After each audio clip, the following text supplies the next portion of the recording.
sort of know there's something wrong with the system, with the paradigms we're living in, with our food production, agriculture, the use of chemicals.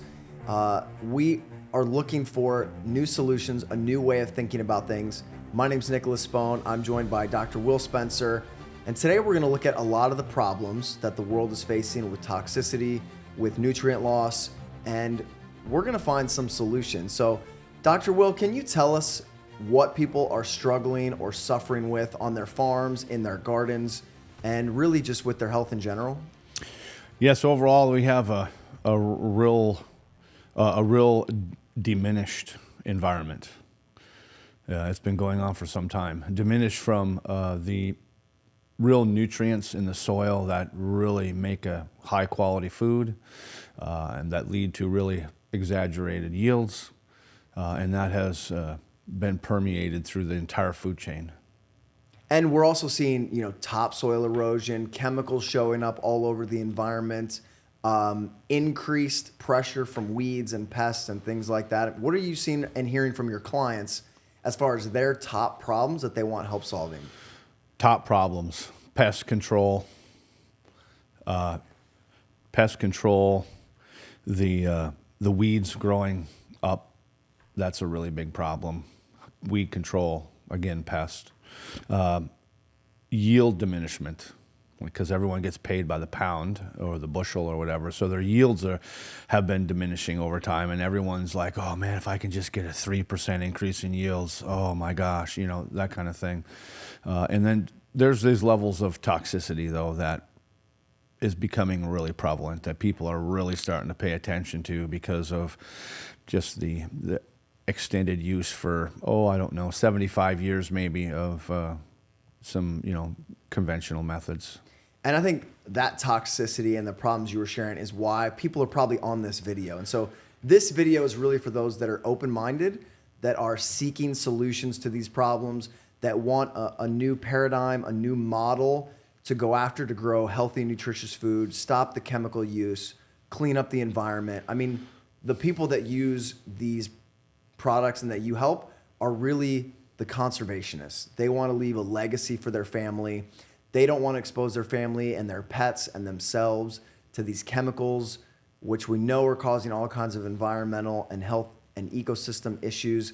And so today we're going to get into some really exciting solutions and some ways to solve these problems, think on a huge scale, and really share a movement that's going on. It's like a new agricultural revolution. And so we're going to share some of the principles behind that. And so, Dr. Will, we talked earlier today, and you said you kind of had this big realization that came to you from your studies about this agricultural revolution that we talked about. So what was that realization for you, and how did you come to it? Oh, you must be talking about my potato trial back in the mid to early 90s. And so I bought my first farm at 21 years old, and coming from conventional ag, where my dad was a larger farmer, 3,000 acres, 800 and some cows, beef cows, and he raised roughly 1,000 acres of potatoes that mostly got sold like to Simplot, or it was not Frito-Lay, these big commercial guys. And so I was given, right after I got my farm, a good friend of mine gave me some books. One was the set of books from, they're called the Agricultural Seminars or whatever from Rudolf Steiner, and the other one was the Agricultural Testament from Sir Albert Howard or something. And I read those through that first winter, and I was so excited because they were going to plant potatoes across the road for me, 137 feet away from my garden. So I had begun to do some heavy experimenting, and okay, so if these books that are really 50 years or plus years old, if these guys are right, and I was being told some of these things by my mentors at that point, I'm going to try. So I put it together. I didn't just try, I succeeded, but so I did what I thought was great, from what I learning. That spring, I planted my potatoes in my field, 137 feet from 90 acres of conventional potatoes, and it started to grow. And so, a few weeks into growth, all of a sudden, I noticed across the road the bugs were starting to eat the tops of the potatoes. And so I'm like, okay, they're going to start spraying here really soon. And in the area of Minnesota where I was from, they use airplanes a lot and helicopters. And so I made sure to kind of talk to the farmer to find out when, so I could be in the yard, because I wanted to witness this, prove this out. So the day came. They started dive bombing the field across the road, and I'm standing in the yard. It was late morning on a really calm day, and I envisioned what I was witnessing like in the 1930s Dust Bowl when the grasshopper plague, because the sky actually was darkened by the amount of bugs that came across the road 137 feet and found my field. And I was really scared. I was like, okay, this is sink or swim right here. And I was so excited because as the next couple of days, I never lost a potato plant in my field on my side of the road to any bugs at all. Actually, they landed on my potatoes and they weren't eating them. They just landed on them, and then they just kind of migrated over into my regular garden with just regular soil and basically stripped my tomatoes down to nothing. But they didn't touch my plots, my test plots. And actually, the test plots went on to be just unbelievable, exaggerated yields of potatoes, like wheelbarrow loads of potatoes. But that was my first introduction experiment that was amazing to me. That how come they're eating 90 acres of potatoes over there and they've got to spray them with chemicals, but mine, they didn't touch. I'm using zero chemicals. I'm using all natural biodynamic type stuff, heavy nutrients and probiotics and things, and not one potato. I didn't lose one. Actually, they thrived through the whole season, where next door they sprayed every 7 to 10 days for bugs the rest of that growing season.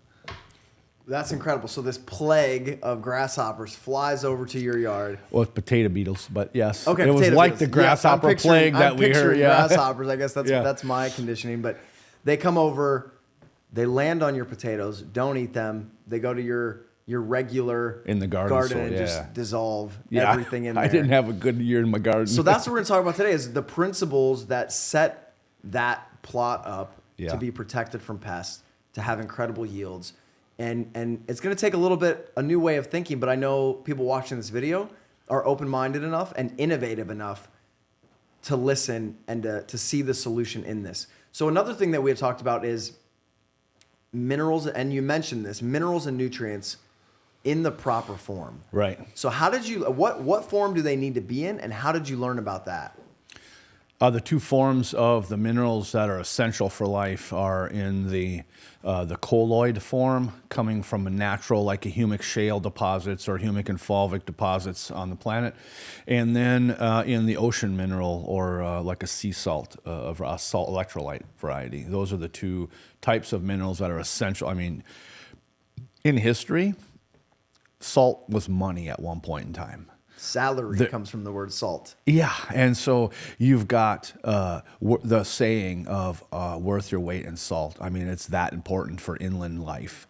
And so those are the two. And there was a book, I can't remember the name, on the salt that I got back in that same time. I literally was given a box of books from some friends of mine as a welcome to your new farm, new life present.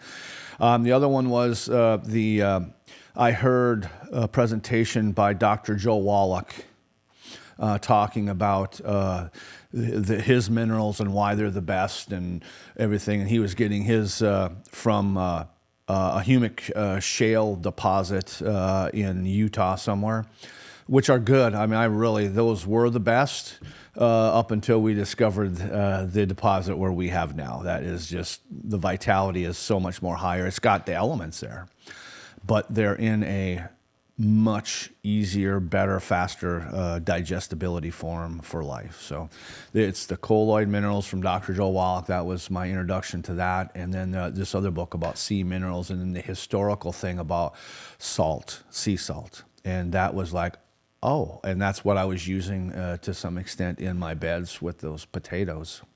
I have a degree in agricultural economics, and I never heard the word colloid minerals until I started hanging out with you and Pat. And so that's been something I've had to wrap my brain around, and you can understand because it's just a different way to understand. Most people think a mineral is a mineral is a mineral. But what exactly does it mean for a mineral to be in a colloid form?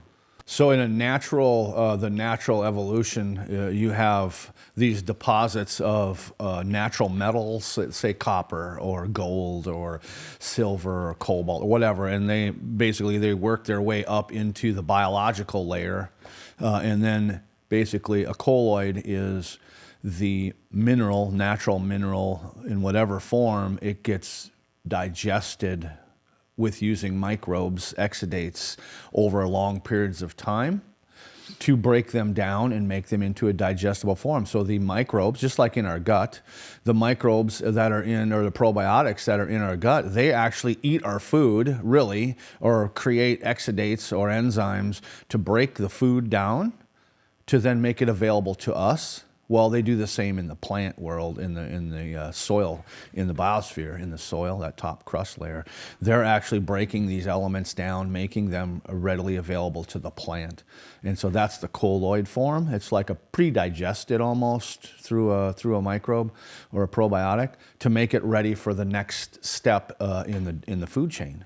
That's amazing. And, I've heard that we don't digest our food, our microorganisms do. And I think that's probably fairly true, and it made sense to me. But you're saying that microorganisms digest metals and minerals. It's in a natural metallic form. They call them metals, but yeah, it's Okay. a natural metal, not an industrial metal, but similar, yeah. And they turn them into colloid minerals, which then can be utilized by plants and then animals and Up the food chain easily. and eventually us. Correct. So I guess the two things that make everything you do so different, excuse me, than the conventional system is that the right forms and diversity of microorganisms are digesting natural metals in the environment to convert them into minerals in a very specific form. Is that accurate?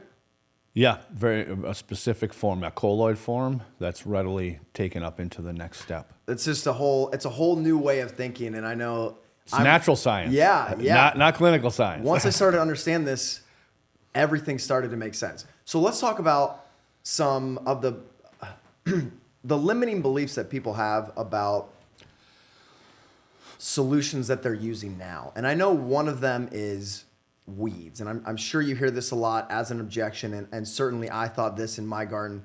There's weeds in there. I need to treat them. Chemicals are the way. Natural solutions really don't work for weeds. I guess talk to me about what is a weed exactly? A weed is a concept that come out of germ theory and the clinical academic mindset of identifying and controlling nature.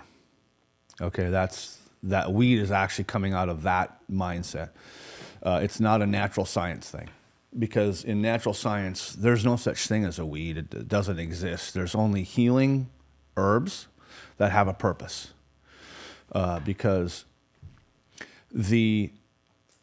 for instance, let's talk dandelion. Most people understand a dandelion. And you have the conversation in your yard in a city that if you have a dandelion, like there's something wrong with you in your yard. You have to kill that thing. It's an unwanted plant, a weed. When in natural science, that weed is actually communicating to us that there's a deficiency and a problem. And so when you correct that problem, like a calcium deficiency, and that the dandelion is trying to tell us that, hey, I'm trying to heal this deficiency. So when you correct the deficiency, then there's no need for the dandelion to be there anymore, and it goes away. And so that's the two paradigms that we're looking at. So in my world, there's no such thing as weeds. There's only beneficial plants that are trying to do something. And when you can figure it out and identify what the problem is, then the unwanted plant, it moves somewhere else because it's not needed in that environment. You know, as you're saying that, I'm thinking about dandelion tea. And we don't think about drinking a weed tea. It's in a different context. Medicinal herb in that context, yeah. It's a medicinal herb. And so it's only ever our frame of mind about whether we think that plant should or shouldn't be there, because they all have beneficial uses, right? Everyone. So tell us about how they pull. I mean, it's if the people listening are farmers, they understand fixing nitrogen to the soil through crop cycling. Yeah. Tell us how weeds do the same thing, and maybe just in a different way. I can stick to the dandelion conversation because my family had a business of spreading a high calcium lime dust on agricultural land, mostly dairies in the upper Midwest and Canada. In my teenage years, that's what I did, sitting on tractors endlessly, spreading this dust, if you will, this byproduct of limestone out into the environment. And it was, so the dandelions were so heavily in some of these fields, alfalfa fields, for these dairies back in the late 80s, mid to late 80s, that the dandelions were causing problems. And this is the ag consultant view. The dandelions were overtaking the alfalfa. It was like this war competition thing. And so some of these dairies were smart enough at that point in time and very open-minded to use these natural remedies, if you will, by putting this nutrient on their soil to cause the dandelions to go away. And the byproduct of that is their hay that they were growing for their dairy cows were just exaggerated growth, exaggerated pounds, tons per acre, so there was a open-mindedness, and I was part of that movement in the 80s. And so we would spread our lime on the field pretty much every year in a certain area in the upper Midwest and Canada. And the weeds, the dandelions would dissipate over time, and their alfalfa would grow, and that was our job. And so that's where my first introduction really in a commercial setting became aware that, oh, wow.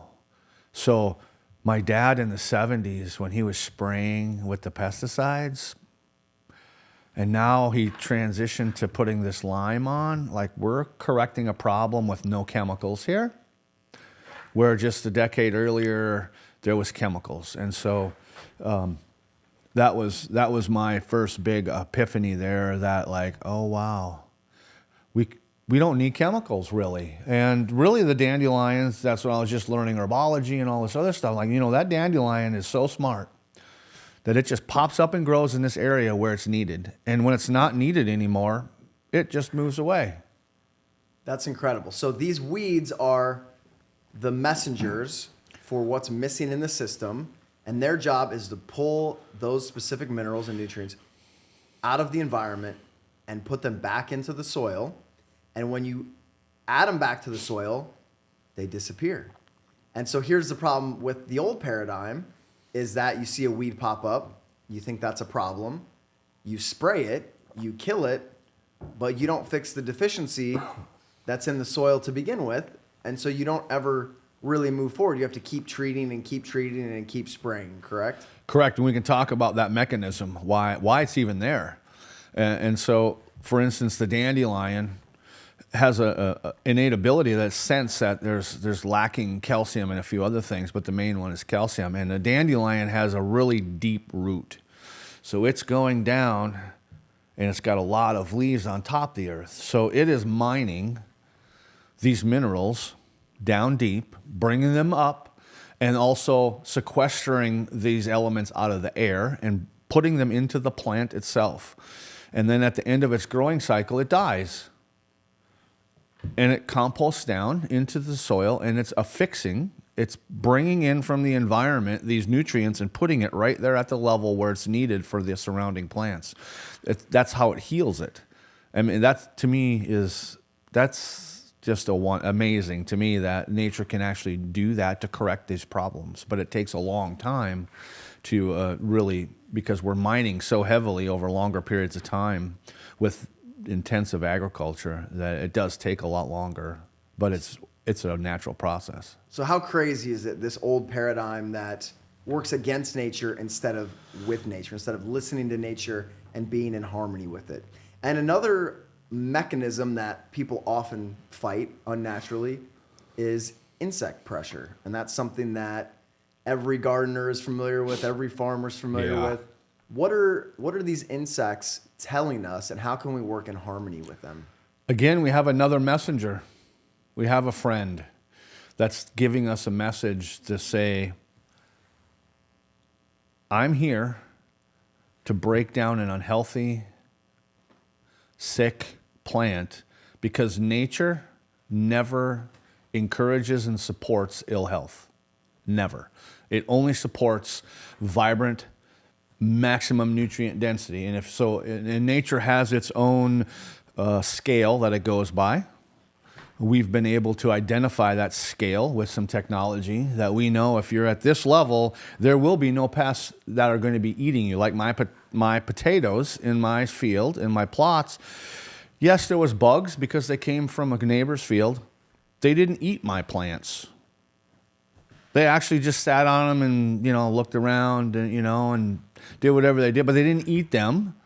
But yet, 137 feet away, there was 90 acres of death happening because those potatoes were fed a synthetic chemical fertilizers, and they were just unhealthy. The color wasn't good, just the whole thing. And so nature, in its infinite wisdom, knows that if it's unhealthy, that it needs to break it down. And so it ramps up the recycling crew, known as pests in some circles, to break it down, because you shouldn't be eating that. If a pest is drawn to that food, you should not be consuming that food because it's lacking, vibrancy, it's lacking nutrient density, and it's not going to support your life very well. And we have taking it from the field all the way to people here, and that's what this whole conversation's been about, is we are a mirror of that.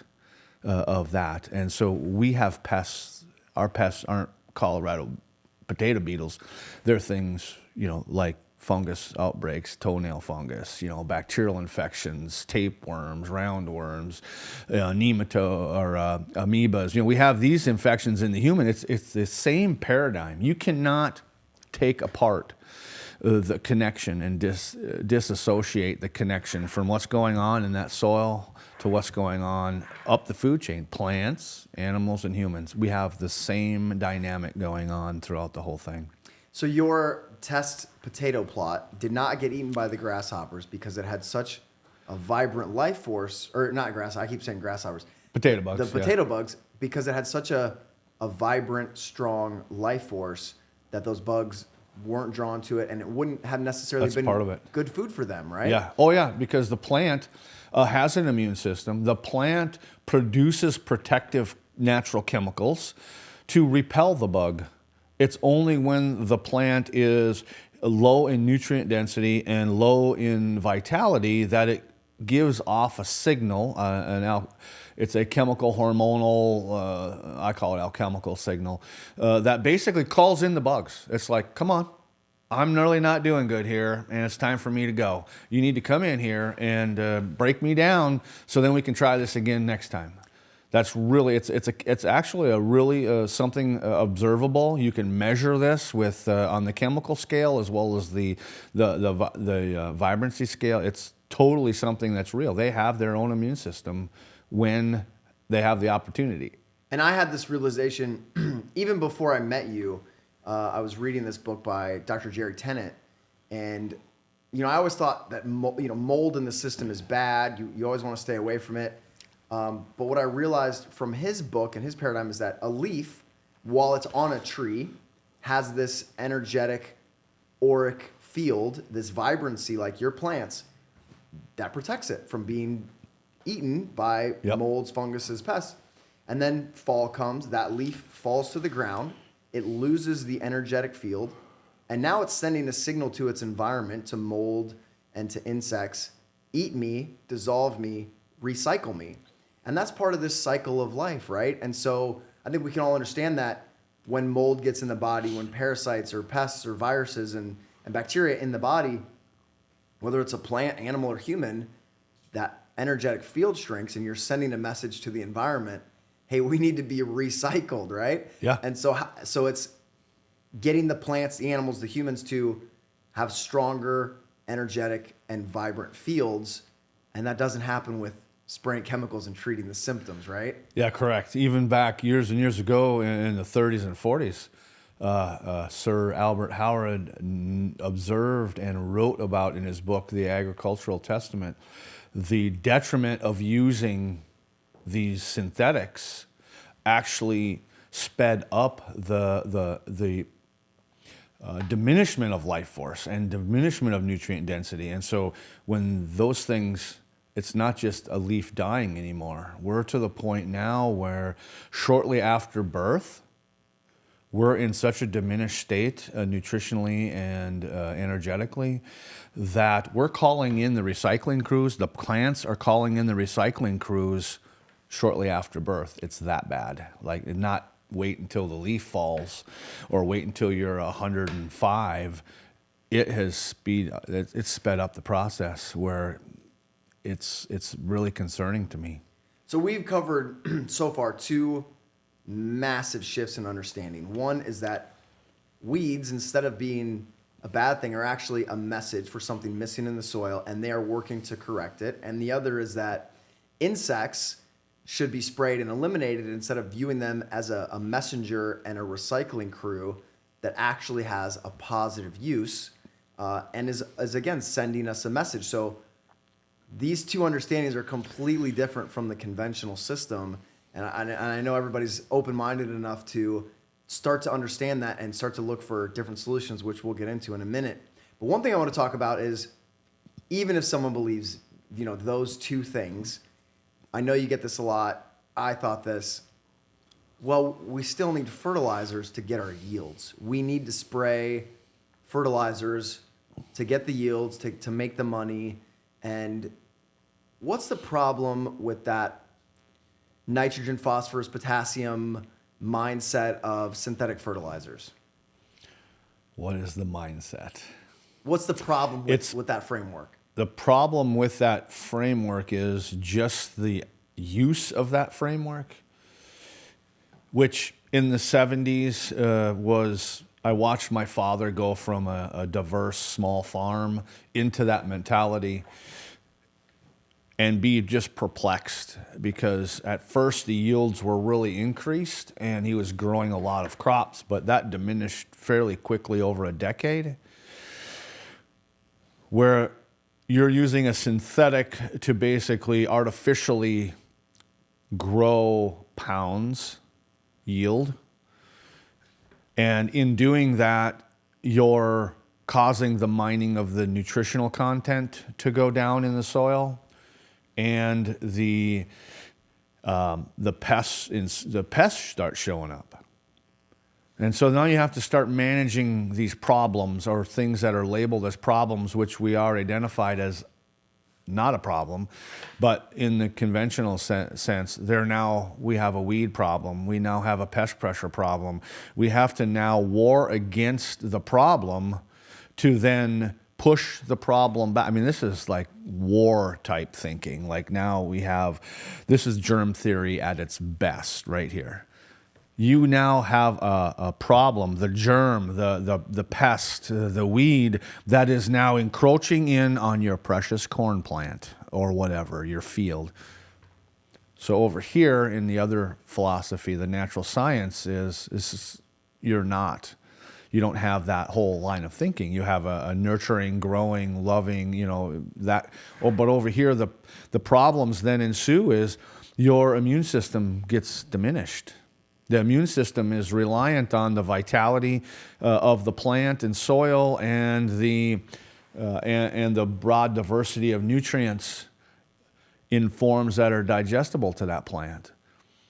and it's a total unnatural, non-friendly scenario that ensues, and we've been seeing that play out now. I have anyhow since the 70s, and it seems as though, like your listeners here, they're open-minded, and they're starting to notice that maybe this isn't the best thing, and so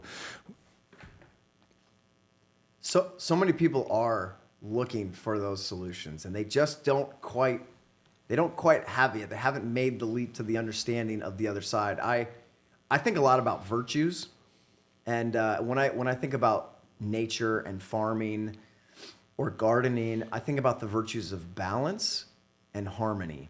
And the synthetic fertilizers put a whole system out of balance because it's not bringing the diversity of the minerals that a plant needs. I mean, there's, what did you say, 70, 80, 90 different minerals in the proper form, yeah, that these plants need, and we're putting 3 different inputs in, and every generation of plants is taking more and more of those minerals out of the soil. Some farmers are a little more progressive. They'll put like 8 to 12, but still, it's a far cry from 70 some, and in a form that's readily available. So yeah, it's definitely not enough. So can these natural, balanced, harmonious processes actually make up that yield difference? Can they actually lead to higher yields? Absolutely, yeah. The outcome is one of the side effects of having a nutrient-dense, high-vitality growing medium is these yields that are almost unbelievable for most. Like, I've seen really amazing, crazy things. 16-foot tall tomato plants that you're getting just baskets of wonderful tasting food off of. Hay that is 10-foot tall grass. It's still tender. It's still, and you've got you go from 70 ton to a 20-acre field to 148 ton of just wonderful grass for your cattle. You're saying you can double the grass yield, the grass tonnage per acre? Yes, correct. That sounds crazy. That sounds fairly common, actually. kind of exciting, right? It's very exciting to watch that.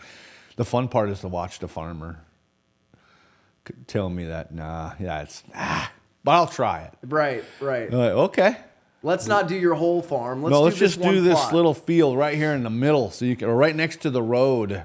Let's just do this square right here so that everyone can see it. Yeah. And what do the cattle do on that section?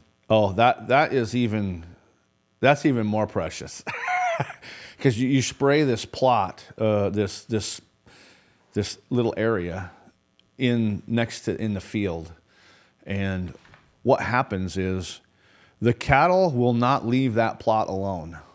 Like, they're on this little area, this demonstration plot, and they're literally not going very far off of it to get water or something. And they're coming back, and they're just mowing that sucker down. Like, you got to keep the cattle or the goats or sheep, you got to keep them off of this. The wildlife even, they know there's something, I need that.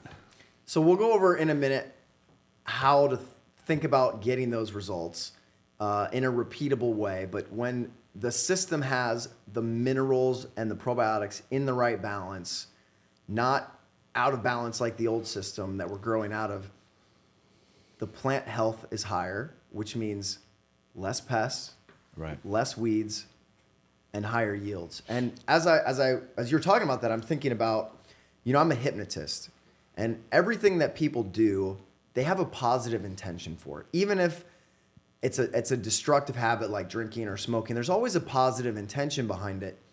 The problem is that positive intention in the subconscious mind, the solution is short term. So if I have a drink, it might relax me for a moment, but the side effects of that are going to be damaging long term. And so oftentimes it's doing something that's uncomfortable in the short term for a much more positive, sustainable, long-term effect. And as a hypnotist, a lot of times that's just what I help people through is let's change this behavior that may have a short-term payoff into a positive long-term. So is there a transition where moving from the short-term mindset into this long-term, sustainable, balanced system where it's a little bit uncomfortable for people? I call that the transition period or the dance, because we have soils that are extremely deficient now. So you're gonna want your goal is to have nutrient dense, high yielding, high vibrant plants in your crop. But we're growing in a medium that is extremely out of balance and lacking. So in the beginning, you've got to overcome the lack and the imbalances. And so to get to the full enjoyment of a healthy, vital, just, wonderful growing space. So that's the transition. And so there's a couple of ways we've overcome that. And one is to just load that soil with, I call it just heavy fertility, heavy nutrition that's available to the plant, an extreme diversity of different strains of organisms to then aid for the immunity and digestion and make everything. You can do that either really fast or you can do that really slow. And then in that transition period that can take months to a few years, depending on basically economics and your desires, then the outcome is going to be over here. So in that transition, we've witnessed some people that you got to manage some of those pests because you're in a healing crisis. And sometimes, as you know, detoxing or healing crises can get a little uncomfortable until you get over here.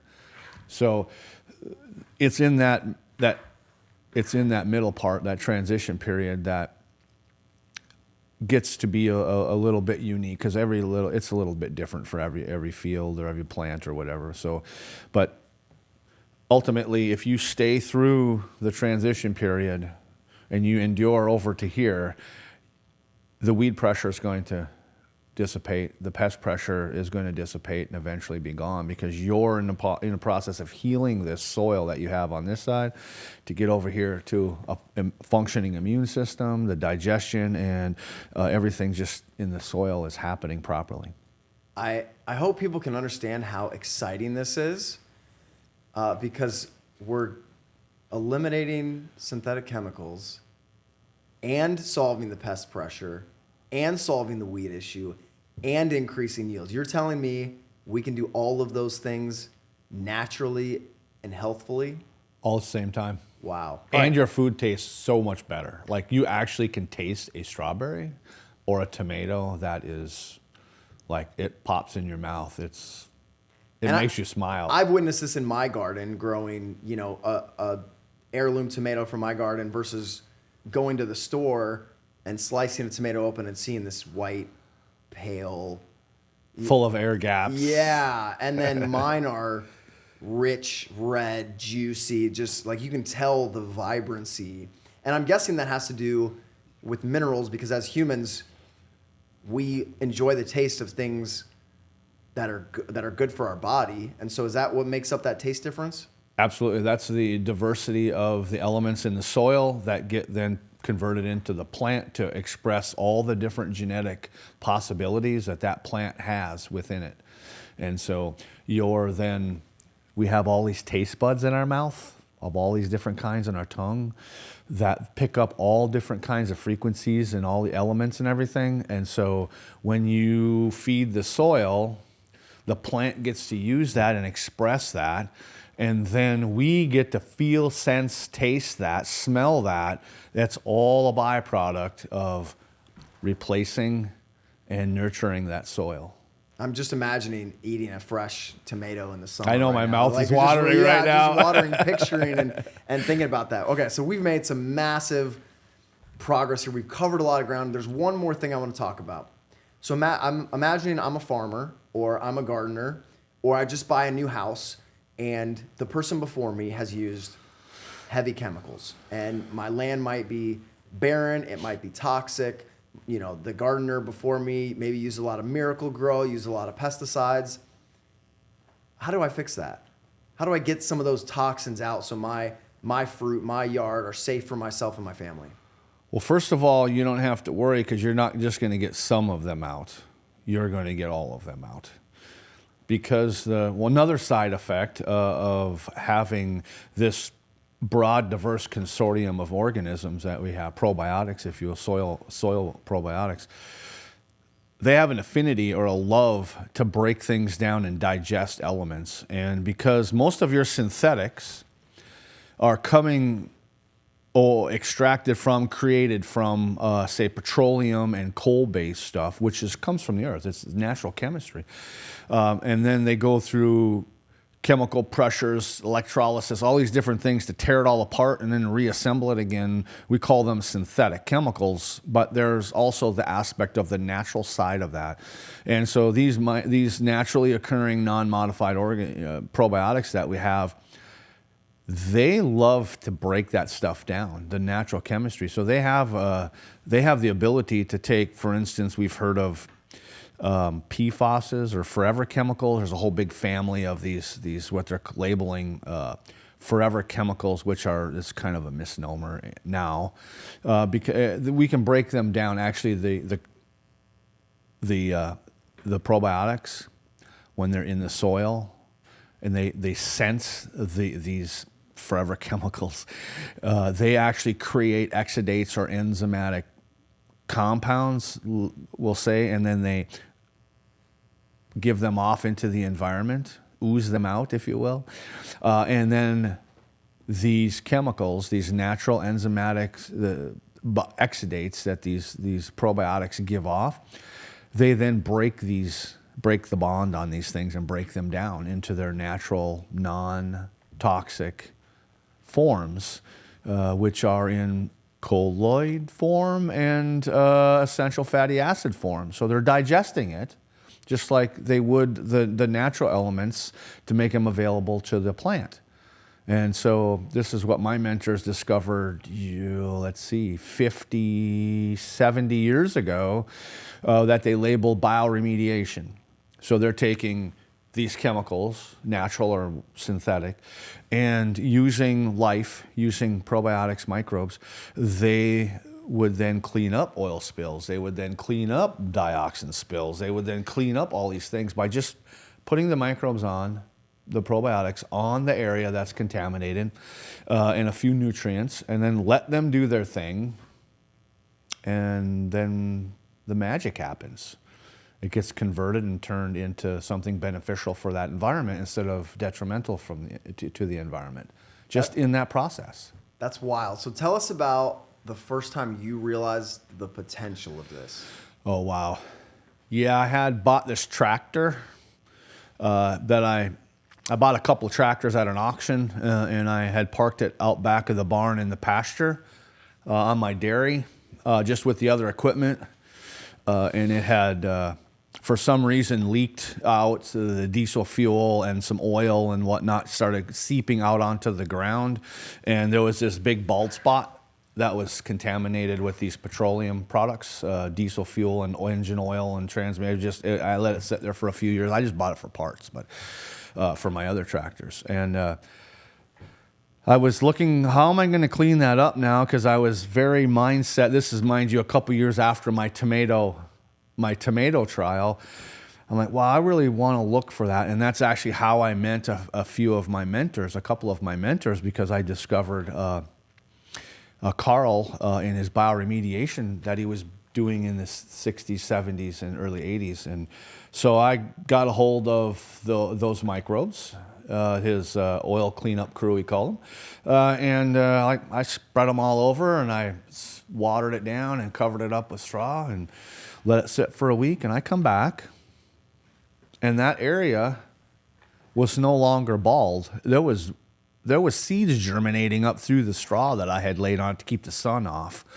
And then I thought, wow, this is amazing. Like, what in the world's going on? So then I noticed a few days later that my goats, I had a goat dairy, and the goats were all out there picking away and pawing and laying, and I'm like, what in the world is going on? That was like a bald spot under that tractor. And now I've got, 40 goats that won't leave my tractor alone, pulling the wires off. I mean, they're like hanging out on this spot that was bald, a couple weeks earlier. That was my first experience of what in the world? I can take this contaminated piece of soil without removing it, just put stuff on it and put a layer of protection to protect the sun, and I'm now raising grass that's greener and thicker underneath this tractor than over there where the goat should be. There shouldn't be on my tractor. That sounds like a realization that would last for a lifetime, right? It's definitely an imprint in my psyche. Yeah, I'm remembering, I used to work at a golf course in college, and I remember there was a guy that was retired, and he used to mow the fairways, and one day he sprung a hydraulic leak that ran from the tee box to the green and around it. And that's bad. There was a dead spot in that grass for that entire summer. Yeah. Are you saying the right microbes could have prevented that from making the golf course look terrible? I'm saying emphatically that yes, the right microbes would have repaired that problem, and then it would have been greener, lusher, bigger than the surrounding event within a short order of time. That's what I'm saying. It's almost unbelievable. For most, it may. I'm a believer because I mean I've witnessed it now for what's this now over 30 years happening. Wow. All right, so let's recap, and then we'll share with people how they can start to use these solutions on their properties. So we've kind of handled the weeds thing, right? We've shown that minerals in the proper form, there's no need for weeds, and if you have weeds, it's because you're missing something. They're the messenger. They're talking to you. Pests are just nature's recycling crew, and they're communicating that there's a lack of vibrancy and health in the plants because they get the message from the plants when it's time to be eaten and recycled. Right. We've realized that we can grow way higher yields, and when we have a broad spectrum of bioavailable minerals than just using 3 inputs that the conventional system uses. Not only that, but we've also shown certain microorganisms, when fed the right foods in the right environment, when they're diverse enough, can digest dangerous chemicals, synthetic chemicals, and toxins in an environment. Let's not forget radioactive elements. And even radio, come on. Yeah, really. So let's, Chernobyl, I'm sure there's probiotic microorganisms that are consuming radiation there. Oh yeah, lots of studies have been done over in Chernobyl about what's going on over there, because the environment over there, and you can look this up online, just do a search. The environment over there right now is so lush around that place, it's like a jungle. So is it a contaminated site anymore or not? Interesting. Yeah. So, our listeners, we have pretty much just solved all the world's problems here in this chat. Thank you for coming to my TED Talk today. And all the solutions are in place. We know what to do, and it should be easy. And well, it is easy. It is easy. Yeah, it's been great, because I always believed there was a solution. And one philosophy I live my life by is that every problem and this is a Napoleon Hill quote, every problem or setback or failure carries with it the seed for an equal or greater opportunity. So as a hypnotist, when someone comes to me and they say they have a problem, they have a trauma, I know that within that problem is the solution. Within that trauma is the ability to go equally and oppositely into greatness. And so that's the world of polarity that we kind of live in here on Earth. And so no matter how worried you are or how bad you think our environmental and food crisis and health crisis, all those things are, you have to believe there's an equal and opposite good in that. And that's what I'm so excited from meeting you, from learning from you, that we are uncovering the equal and opposite opportunity for everybody to take advantage of, right? That is exactly right. And opportunity. And I know we have these problems, they come up, and we just reframe them into these positives. And so the world's toxic. What a great opportunity for us to turn it around. What a great opportunity for us to tell a story and bring this planet and this country and our land and our food back to life. We have unlimited sources of food for what we have.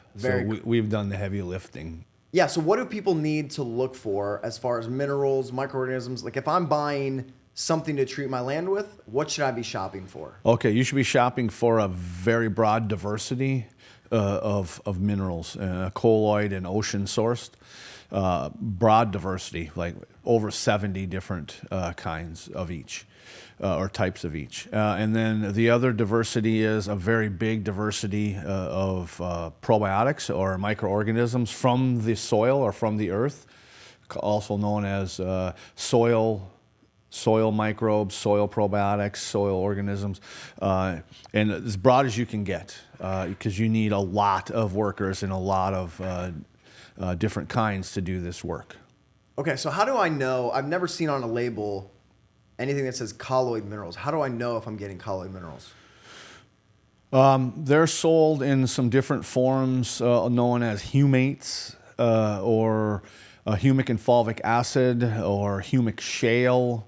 I think those are the main three that would be on a label. That's the main. Okay. They also come in forms like rock dust and things, which are really undigestible by themselves. But so basically, it's the humate or the humic and fulvic acid variety. But I'm probably not going to find something that says the word so that I can buy colloid minerals, right? Right. Colloid minerals is not really a prevalent label identifier at this point in the marketplace. It's usually a humate or a humic and fulvic acid. Okay. And I know I've seen some different compost inoculants and different soil microorganisms to put on gardens and things like that.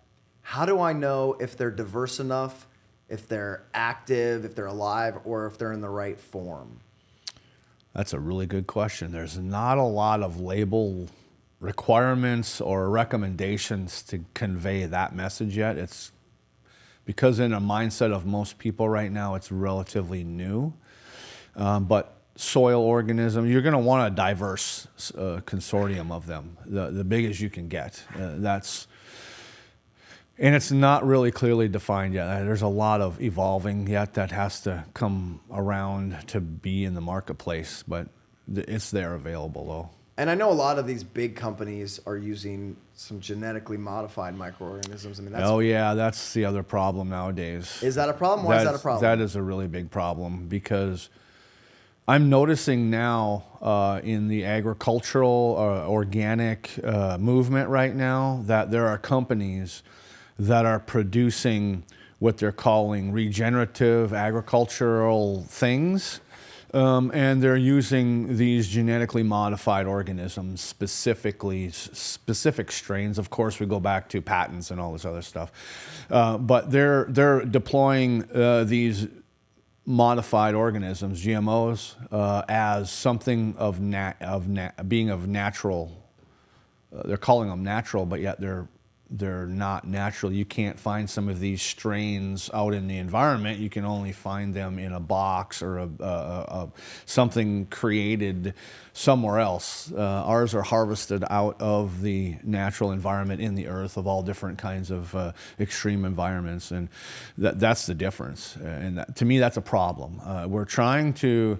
I'm saying in agriculture in general, they're coming up with these solutions to fix nature and encourage natural ecosystems and things to happen, but they're still deploying genetically modified or these modified. That's not natural. It seems like the solutions of the old paradigm are still out of balance and out of harmony with natural systems. The conventional agricultural paradigm definitely needs an upgrade. I think everybody is ready to move. Except for the big companies, everybody's ready to move on. I'm pretty sure because it used to be very frustrating talking to agricultural farmers and ranchers and so forth, conservationists. It's getting way easier now talking to farmers and things because there's an awareness that's building, and I'm sure your audience here they're listening because of something. Right. They're like, they know something's not right here. And so it's actually getting fun now because people are starting to, really understand and look for, maybe I shouldn't be using these modified things and these synthetic things. It's definitely resonating with people. So let me recap everything. So minerals in the right form, colloids, And ocean minerals. and ocean minerals, Yeah. and the right form of a diverse spectrum of natural, non-GMO probiotics or microorganisms that can handle different extreme environments. Right. Those two combined in the right proportions can eliminate weeds, the messenger, which are there to solve problems, give a resistance to pests because they've got the life force now that doesn't signal that recycling crew to come consume it. The immune function's working well. The immune function's working, so the chemistry on the plants is protecting it. Right. We've also shown we can increase yields. You're claiming doubling hay production, which I'm There's sure no claim here. There's going to be paperwork in the website. That, people will have yeah. to verify that Yeah. for themselves to believe it, I'm sure. I'm sure. So we've got these yields are increased, and we're removing toxins. Or not removing, transmuting toxins. I like transmuting better, yeah, because you're not removing or it's on site or in situ. You're doing it right there. It's not going anywhere. Sure. So That's the magic I like to refer to as. And magic. these organisms are taking them, turning them into the colloid minerals, which are and you said essential fatty acids, which are then available for plants As to food. consume, for us to consume. It's removing it from the environment, removing the negative aspect from the environment, breaking that down. Those are it's an awesome new way of thinking about things, and it's so exciting. You've shared with people it's the proper form of minerals, the diversity of minerals, the proper form and diversity of microorganisms. Now, people can go travel the world, find these microorganisms from all over the place, find deposits of minerals in the proper form to put on their garden. They can, yeah. But you've kind of done the hard work for us, That's right? what I say. Yeah, So- we've done a lot of heavy lifting to make this really simple. So how do people sidestep all of the years of research and scouring the planet to find the right sources to a simple solution with you? What are you offering here? We're offering Soil Saviors boxes. So we have all the ingredients and the directions in a box that you get and you deploy. Mix it up and put it on. So what's in this box? There's 7 components. There's these colloid minerals we're talking about, these ocean minerals we're talking about. There's other foods in there to support the life of the probiotics and to encourage elements, replace the elements. So basically, we're healing that environment, and we're supporting the life force, the probiotics that are going to be there doing the work, and for the plants and for the soil. That's what we're providing in an easy to follow directions. It's really a fifth grader can do this. It's great family fun. How do we apply it? How long does it take to get results? How do we apply it? First, you follow directions. You're going to put the ingredients basically into water, stir it in, put it in your sprayer. And you're going to deploy it, either just spray, it's a liquid form. You're going to spray it onto the soil, spray it onto your plants throughout the growing season, spray it on your compost pile to enhance your compost pile. It's really that simple. So you just need a sprayer. If you're a small gardener, just a pump sprayer, backpack sprayer. If you're a big farmer or a rancher, we've had the big highboy John Deere, whatever there are, these big things that hold 1,000 gallons. You just put it in the tank, turn the mixer on, and turn your radio on and go to work. That's it. Okay, sounds pretty simple, and people that are farming are very familiar with sprayers, I'm sure. We're using standard equipment, slight modification on the small stuff. You do have to run it through like a sock filter because there is some elements in there that they don't break down real well, and just to ensure you're not clogging your tips or messing with your pump diaphragms or anything. You really want to run it through a sock filter of some kind just to get the particulates out of it, but it's really nothing fancy as in application wise. How quickly can people expect results?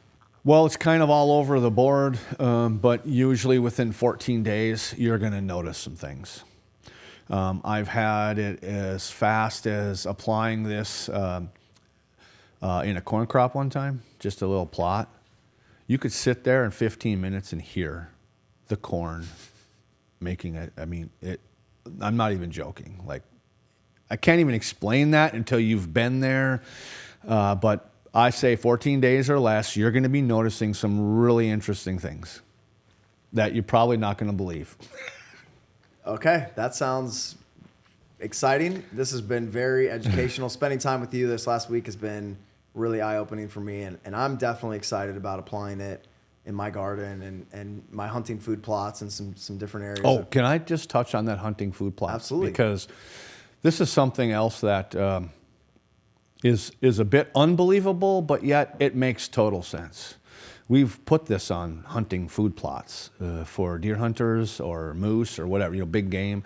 And the outcome is that it is like a lighthouse beacon, because you put this down, the health of this food plot now is lusher, greener, more nutrient dense, and animals have this ability to want to live, eat to live.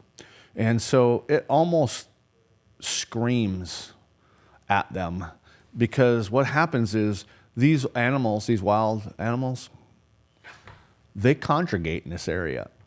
So if you want a little advantage to your neighbors, put this down on your food plot, because the neighbor's not going to have anything to see anymore. They're going to be on your place. And I promise you, because animals understand this, they know this. They're out looking for whatever's going to make them the healthiest, the strongest, the most endurance. And the byproduct of that is they're going to find your food plot. Well, when you think about deer, what are antlers other than minerals? Exactly. And they want the minerals that are going to be able to supply, good, healthy structure. That's why they're roaming around looking. They're looking for, what can I get the best out of here? Where's the best buffet here? And you're going to have the best buffet on your food plot for those animals. That's awesome. That's exciting. I know you've got testimonials for days, but I'd love to leave the listeners with just kind of one story that comes to mind to get them excited about what's possible. Do you have a testimonial or a story you can share? Oh yeah, one of my mentors. This is great. So he was fixing a petroleum spill out on a ranch. I don't remember how big it is, like a half acre or something. It wasn't a real big one, and it was bald. They were actually cleaning up a really big spill, a heavy, thick, gooey petroleum. Nothing was growing, and so over time they cleaned it the best they could, but then they applied these products down, and the animals kept coming in and eating it. And the regulators that were regulating the spill sites, like OSHA or something, or whoever the regulating body was, made them put a fence up around that to keep, because that's toxic. That was a petroleum spill. That's really bad.